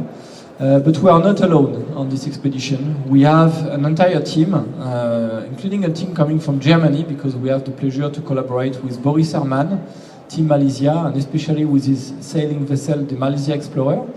We have as well activists on board, so we have Camille Etienne from France, we have Tamara Klink from Brazil, and we have Louisanne Bauer from Germany. They are all together there in Antarctica to spread the word about protecting this unique ecosystem on the Antarctic Peninsula.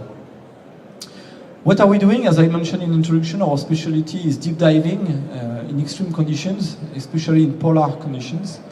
So we are conducting scientific protocols in the area and studying especially marine animal forests. Marine animal forests of the mesophotic zone are creating a unique ecosystem that we need to protect because we do not know it yet. And despite the fact that we are in polar regions, we can see a lot of life underwater, a lot of various species that are creating these marine animal forests, where lots of species are cohabiting together. This is what we are trying to show, to reveal, so make the invisible visible is a bit our motto at Under the Pole, and we are trying to do that right now in Antarctica. We are as well trying to protect the entire wildlife ecosystem, because this part of the world, despite the fact that it's quite remote, inaccessible, is under threat. There's lots and lots and lots of tourism developing in Antarctica. There's a lot of fishing as well. And there is an MPA, a marine protected area, in plans for years. It's called Domain 1. And our main goal of this expedition in Antarctica is as well to make sure that this MPA comes to life and is officially established. This is why we are there and trying to make our work known by the main public. Thank you. I hope I've been quick enough. And you can share all the images, all the different progress of our expedition on our social network and on our webpage. Thank you very much. Thank you very much, Mathieu. I would definitely encourage everyone here to go on your social media and check out the journey of both of the vessels who are sharing each day very impressive images of their trip in Antarctica. So our next speaker is Claudia Senkert. She's the managing director at the German production company Seatree. Welcome to the stage.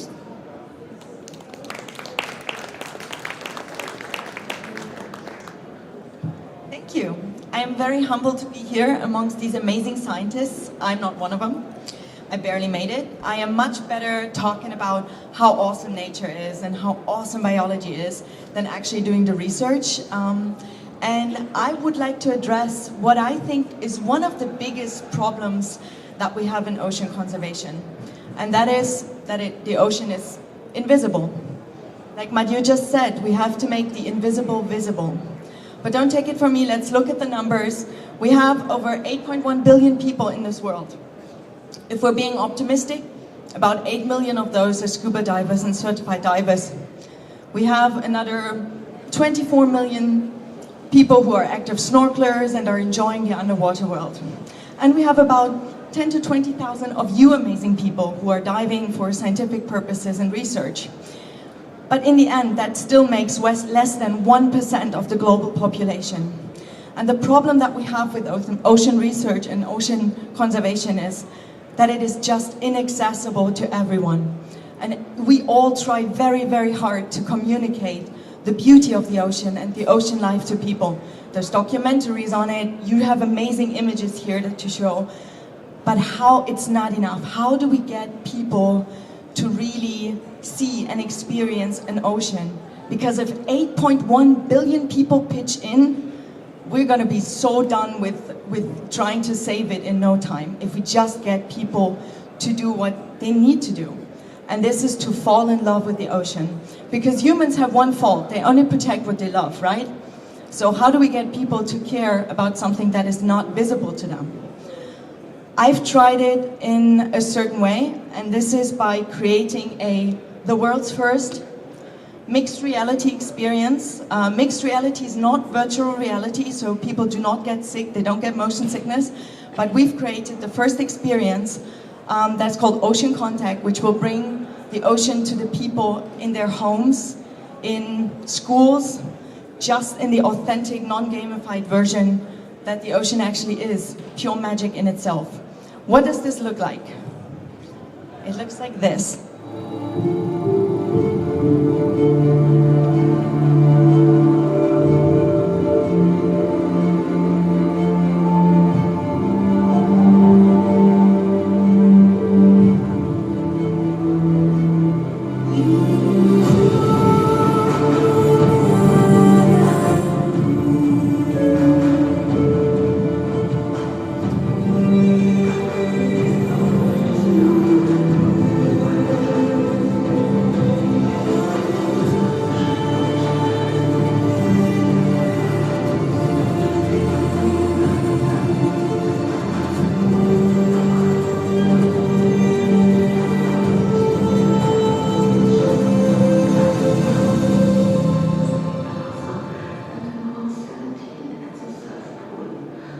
So what exactly is Ocean Contact?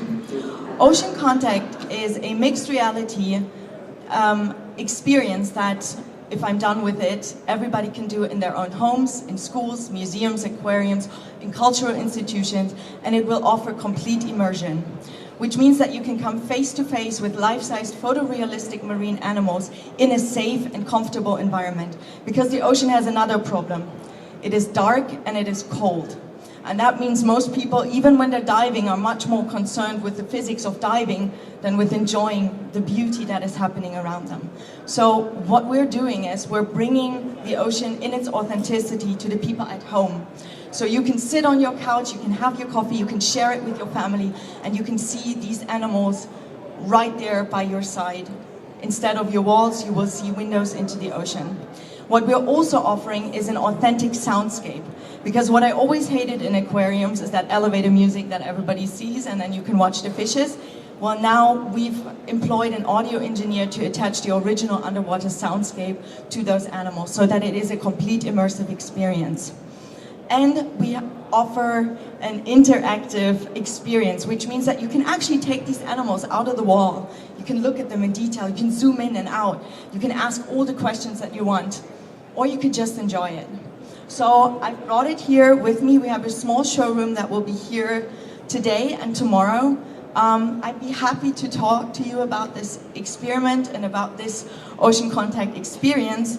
And I'd love to show you, I'd love for you to experience it live, because that's what needs to happen to people. They need to experience the ocean as beautiful as it is in its reality. Thank you. Thank you very, very much. Impressive. I'm looking forward to try it out. Because as we know, not only people that live by the coast are dependent on the ocean. Every second breath we take is produced by the ocean. So we all depend on it, and very interesting to have it experiencing directly in our home. Without further ado, I'm happy to announce our next speaker, Joanna Stavena. She's a senior scientist and department head at Helmholtz Center, Hirion. Welcome to the stage. Thank you very much, Laura, and thank you for Meerstiftung for inviting the Digital Twin of Ocean program also to participate here.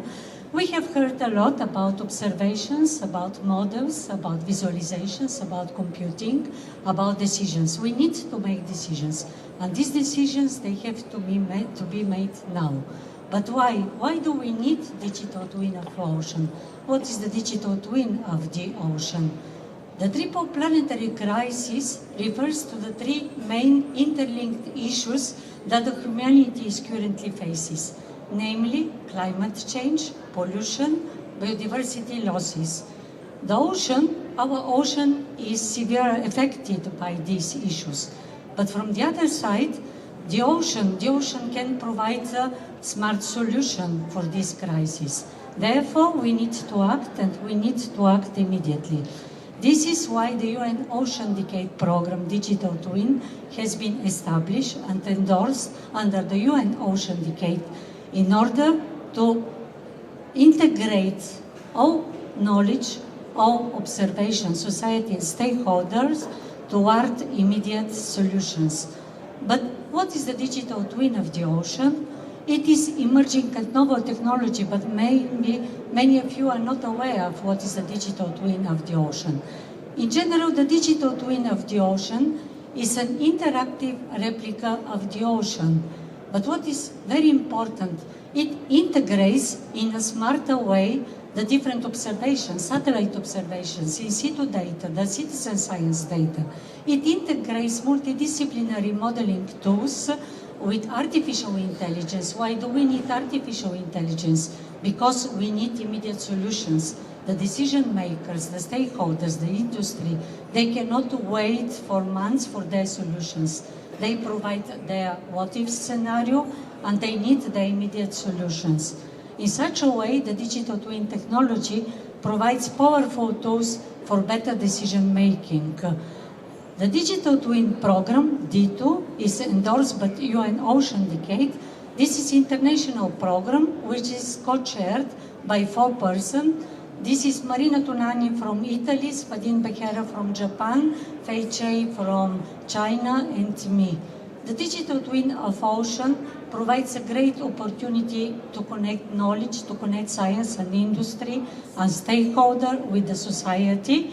More details about that, you are welcome to follow our D2 website. And in the following, I will provide here information of what is exactly the digital twin of the ocean. There's audio here, so you can basically By switch it uptaking on. human-generated carbon and excess heat, it is also an important source of food and livelihood for billions. But our ocean is in danger, as its health is dramatically declining. However, the ocean is also a great source of hope. By understanding understanding and predicting what is happening, we can live more sustainably, adapting our activities to better preserve the ocean and its life-sustaining resources. This is why the development of the digital twin ocean is so important. Compiling terabytes of past, real-time and forecasted information from satellites and sea-based observations, the digital twin ocean combines improved AI with high-performance supercomputers to model the ocean's response to a range of future what-if scenarios in the short and long term. This virtual sea of data takes monitoring and forecasting to the next technological level, opening up a world of possibilities for many organizations and encouraging cooperation between scientists, researchers, businesses, policymakers, and the wider civil society. The Digital Twin Ocean is an accessible, open platform enabling users to create their own applications. Its data will help blue economy businesses with daily operations and plan future projects, from wind farms to more resilient coastal tourism, and make it easier for policymakers and organizations to adapt to an ever-changing ocean, from helping to mitigate the effects of pollution and fishing on marine life to the early warning of coastal flooding. Plus, researchers will be able to study the impact of climate change more closely, from ocean acidification to increases in water temperature. And I hope I give you an overview what is the digital twin. And in the last 10 seconds, I will just provide you an example of how we develop a digital twin for sustainable blue economy. Namely, can we co-use together aquaculture and offshore wind energy? With the digital twin tools, the users, the industry, and the stakeholders, they can create what-if scenarios that are impossible to be created either by using observations or simple models.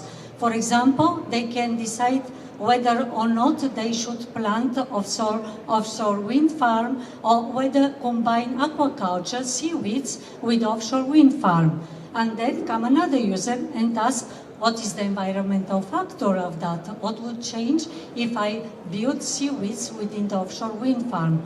With the digital twin technology, the user can create its own scenario, its own model, integrate observation and artificial intelligence for all users, for intermediate, coastal users, governmental agencies, in order to provide better solutions for the ocean we want. In such a way, the digital twin scenarios, they tackle social change challenges. They are AI-based and they provide smarter, more sustainable decisions. Thank you. Thank you very much, Joanna. We often talk about the science policy interface and that we need better science-based decision making. So a platform like the Digital Twins really helps to make the ocean more accessible, also especially for policymakers. Our next speaker is Arianna Liconti. She is a marine ecologist and citizen science mediator and storyteller. Welcome to the stage.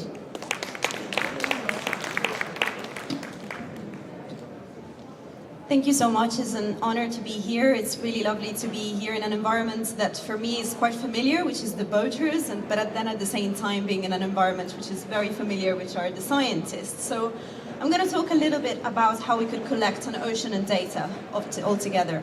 So I'm a marine ecologist by training, but my life nowadays is more or less like this. I live full-time on board my sailing boat, very old one from 1981, and from there I project manage and I work on the communication of different projects, especially among citizen science initiatives, so the ways that we can all be involved in collecting data. And first I got involved, if I play this, okay. So first I got involved into marine ecology here. This is a picture of the rocks in which I grew up when I was small, in south of Italy, in the Strait of Messina. I don't know if you know the place, but the currents over there are really, really strong. I mean, this was a video of some of the currents over there, and you could see all of the whirlpools. It's a stunning place. And then when I went to study marine ecology, I started understanding that the same currents that were hitting my shores were also hitting the shores of the whole world. I started really to zoom out and to think that all of these whirlpools, this is a science visualization image from NASA, were happening at the same time now, as we are speaking. And at the same time, I started to realize that we do not know a lot about the ocean. This is just from data that we know at the moment. So can I ask how many people know what this animal is? Can you just put your hand up? Okay. Who wants to know how, what's the name of this animal? Just scream it at me, it's fine. What's the name? Mola fish. Moonfish, yes. Moonfish or sunfish, it depends where you are in the world. Moonfish is also in Italian, but in English I think it's sunfish, because it loves to lie down into the sun and get rid of all of the barnacles and little things that grow on the side.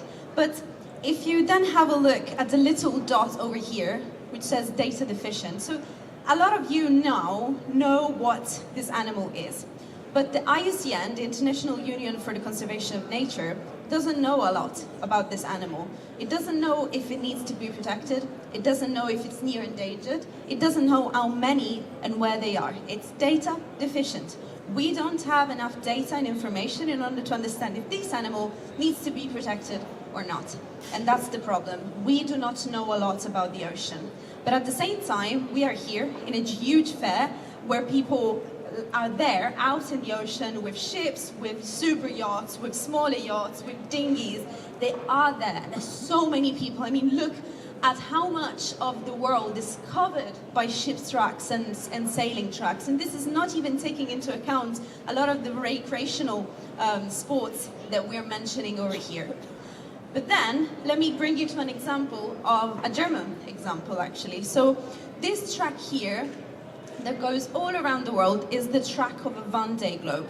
So a global sailing race in which solo, alone, people, they go all around the world. And Boris Herrmann, I'm sure that many of you know him, he has done the Vendée Globe many times, and this is the second to last time that he's done this Vendée Globe.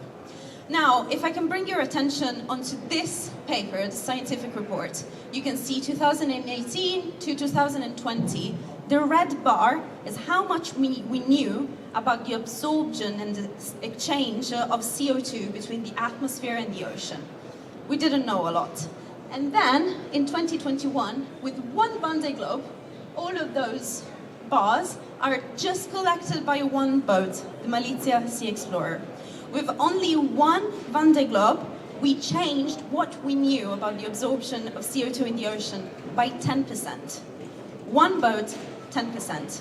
This is how small we know about the ocean and how much we could know more if we involved seafarers in collecting data. And this is what we're doing here. So you can see in our stand at the Love Your Ocean booth, we have selected a couple of instruments that you can use in order to collect data. So come and check them out. We have them here live at the hall. And we're also explaining how then all of the data that we collect, they are not just used by the scientists, but they can go back to ourselves. So we have the devices that go into the big softwares that Joanna was talking about as well, and then they go and they create the models that then we look at every day also to understand what is happening in the world, and also climate models. So this is what I do every day. I go around and I collect people that love the ocean with the scientists, and this is the boat in which I do it from, which is definitely a lot slower than the sailboats that I was showing you earlier. So yeah, it's time to give back to our playground. Come and see us at the stand, and if you scan this QR code, you can be added to a WhatsApp group in which we update all of the different initiatives that you can do to collect data. Thank you so much. Jessica Trotman, Managing Director and Founder of Love the Oceans. There you are. Welcome to the stage. Thanks for being here.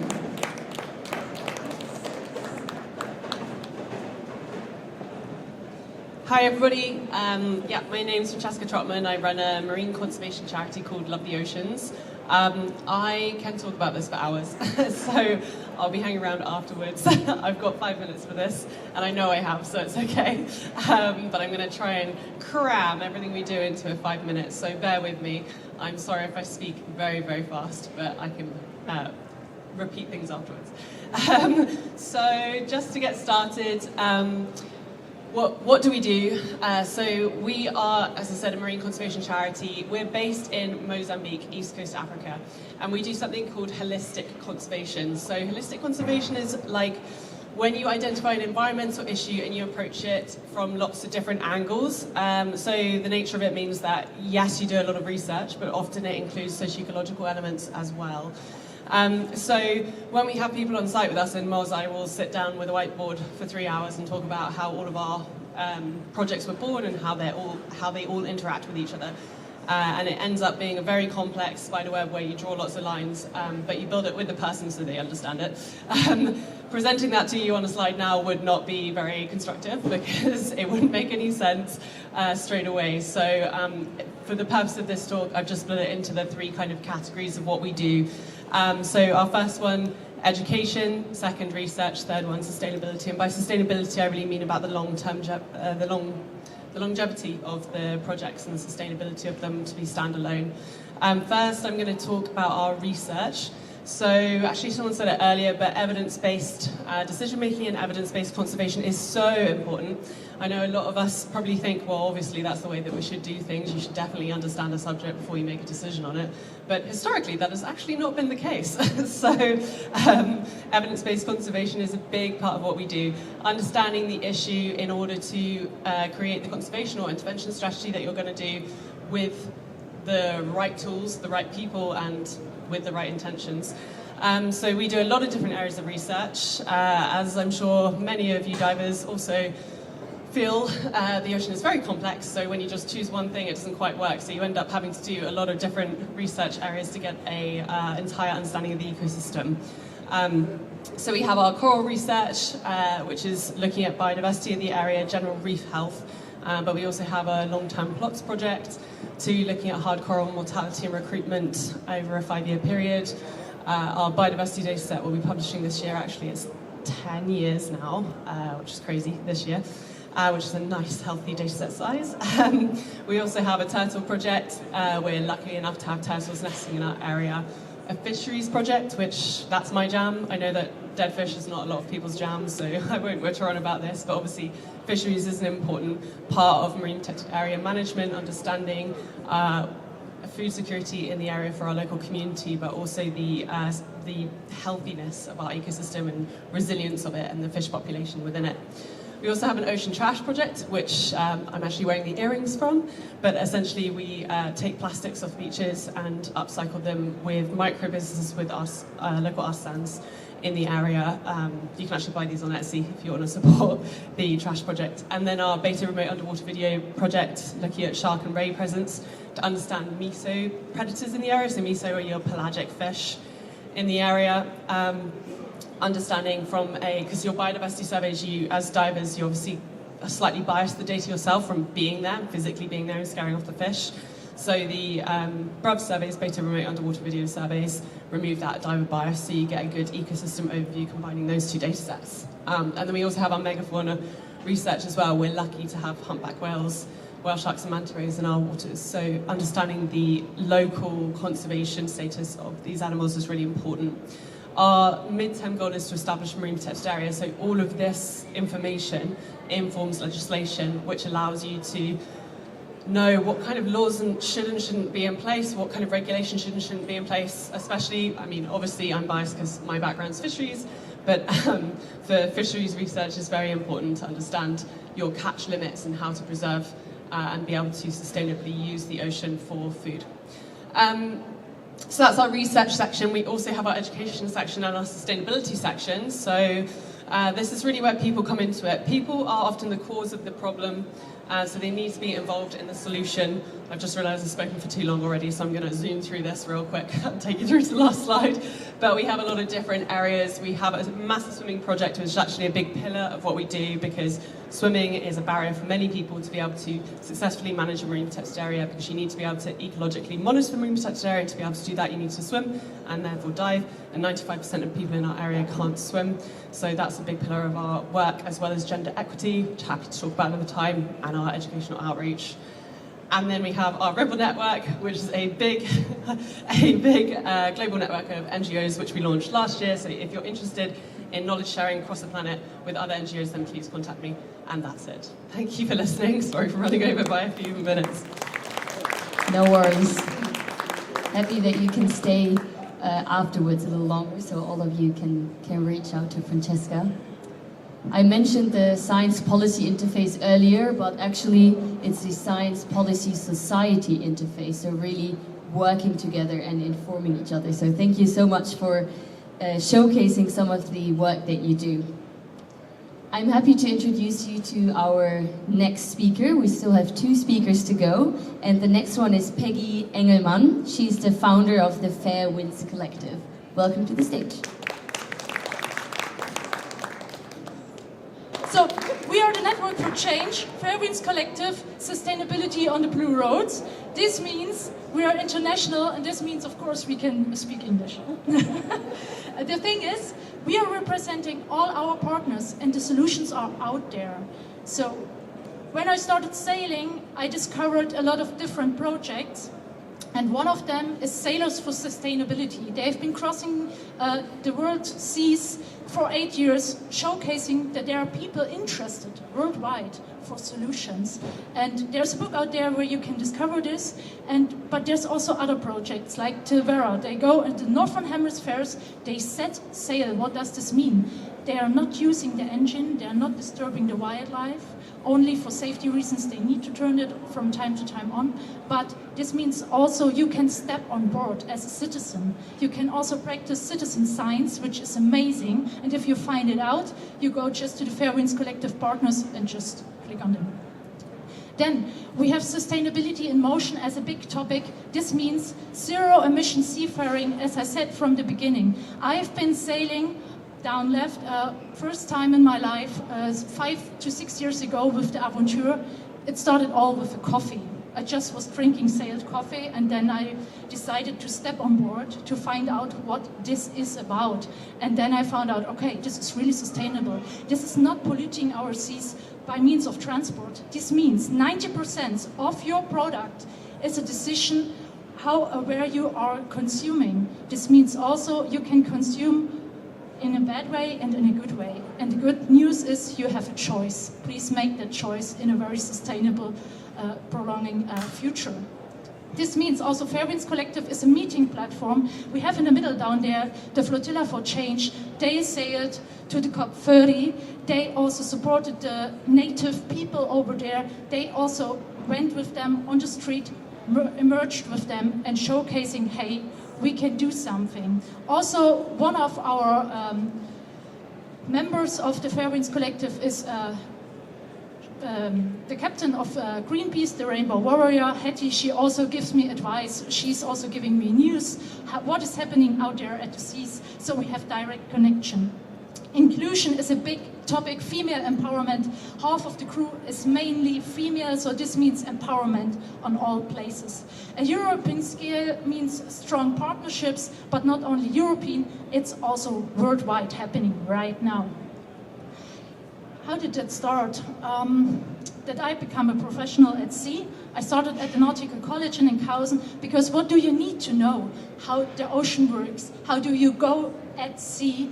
This means you need to have the knowledge of a sailor, and this is the only school which provides knowledge just for sailing, not for the engine-powered vessels. So it's also a network over there. I've met there the Ocean Movement, and they're strong partners now. It's about citizen science, and it's about people getting reconnected by themselves to the seas. To the next part, you see students down there. I've been sailing 7 months, twice across the Atlantic, and educating them about sustainability at seas. The project is called High Seas High School. And on this side, you see me just practicing on board the Golden Leo. Now I'm a sailing officer. I'm also crossing the Atlantic as a professional now. Why sailing changes how we care. It's a connection through experience. This means we get back to the elements, and this makes us feel alive. This also happened to me when I was at the sea. I discovered all the elements. I discovered the wind. I discovered the sea, how the water was moving, and how we are all related. And you know what? I was on a voyage when COVID hit. So we really related on resources we had on board. We were rationing, we were short on sources, we were repairing stuff. We were really, I hope this does not happen to you, but it was the experience of my life, and I stick to it because it was amazing to find out that we can live with just limited resources. And then intuition and action comes into place. This means we are helping each other, we are finding out what it means to wait. Actually, we can wait, we can relax. We don't need to stress. Even if we want to go somewhere, if there's no wind, if there's no wind power, we just drift. Work will be always there. We can observe the sea and the area around us. So this is the ship which I was traveling with the first time in my life, bringing coffee and cacao back to Europe, and this is something you can discover as well. It starts with your coffee in the morning. Maybe you get something very nice for yourself. What we are doing, we are uniting all the sustainable sailing projects. It's about citizen science, it's about education, and it's about sustainable shipping. It's shared values, it's an experience. And please follow us wherever you can find us. Check out our partner, because it is all about the relationship at the sea, with the ocean. Sustainability is not happening in the future, it's sailing right now. Thank you very much. I'm Peggy. Thank you very much, Peggy. As we've heard at the beginning, sailors are the first ones to experience the ocean, and I think this passion you brought to us very lively. I don't know how about you, I would like to step on board with you right away and sail. So hopefully at some point we can do that maybe. Please feel invited, all of you. You can do that. Thank you so much. We come to our last speaker, Frank Schweikert, the founder of the German Ocean Foundation. Thank you for joining me on stage. Yeah, thank you, Laura. And I'm very grateful for all of you contributing to this really great forum. Thank you for all your contributions. Thank you for my colleague, Julia Ritter, who was curating and organizing this forum. And at the end, I want to say thank you to all the people who support us with Love Your Ocean. And I want to give you an overview what the German Ocean Foundation achieved in the last 5 years, contributing to the decade, which is not really easy, but the German Ocean Foundation's goal is to connect the people, and these goals are to 90% in line with the goals of the Ocean Decade.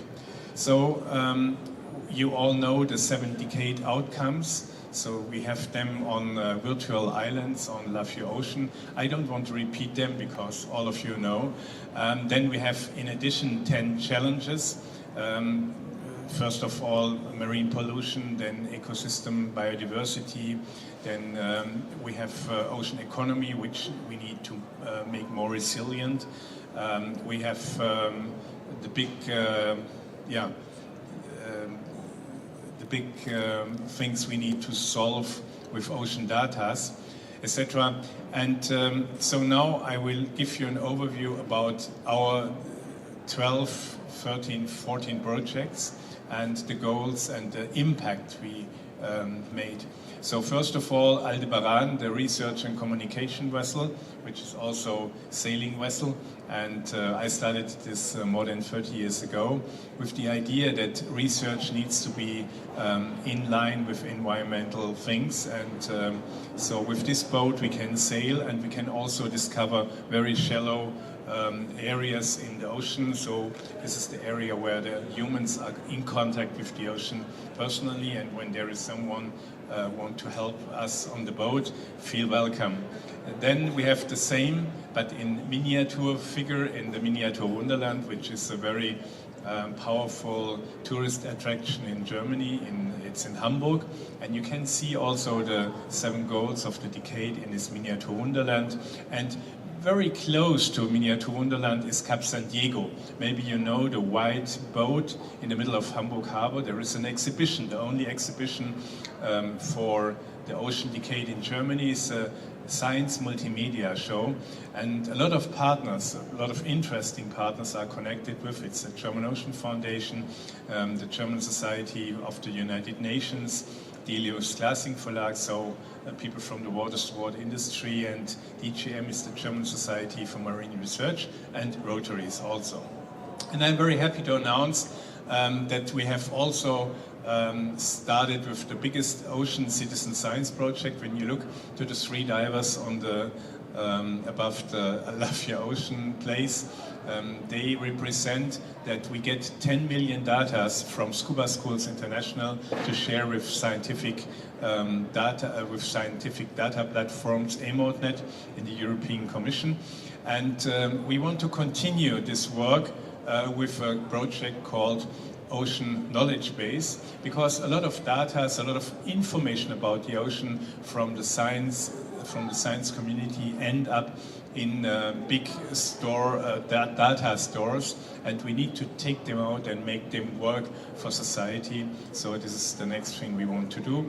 And then Lafayette Ocean, you know this place, we have 100 partners on nearly 1,000 square meters, and I counted that around 25,000 working hours are behind this 1,000 square meters. So thanks a lot to all of you who contribute to Lafayette Ocean this year, next year, and the next years.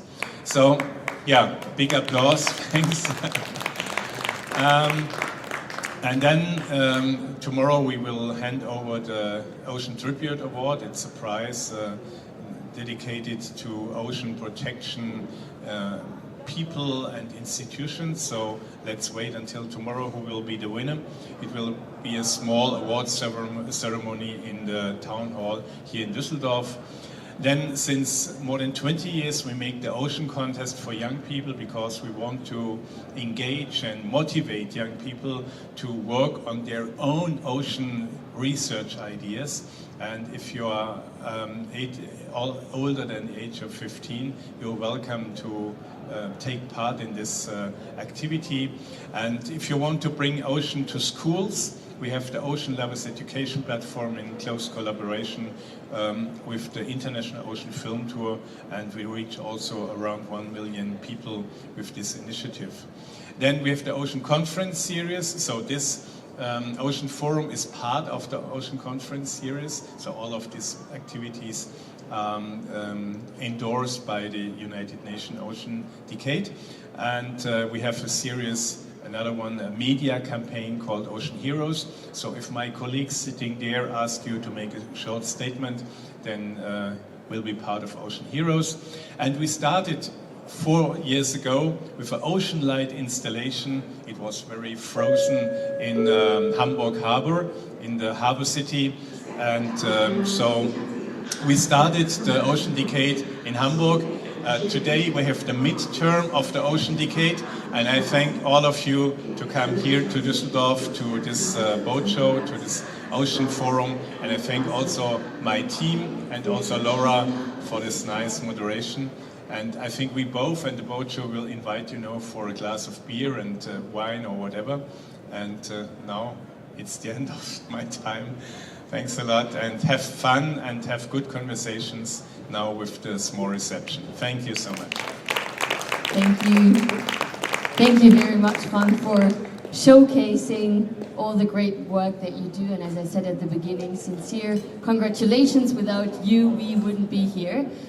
So as you said, I would like to invite all of you to mingle a little bit, to stay around. We have drinks over there at the Love Your Ocean exhibition floor. So feel free to reach out to all the speakers, ask the questions that you would like. And thank you very much for staying with us through the Ocean Forum. Have a nice evening.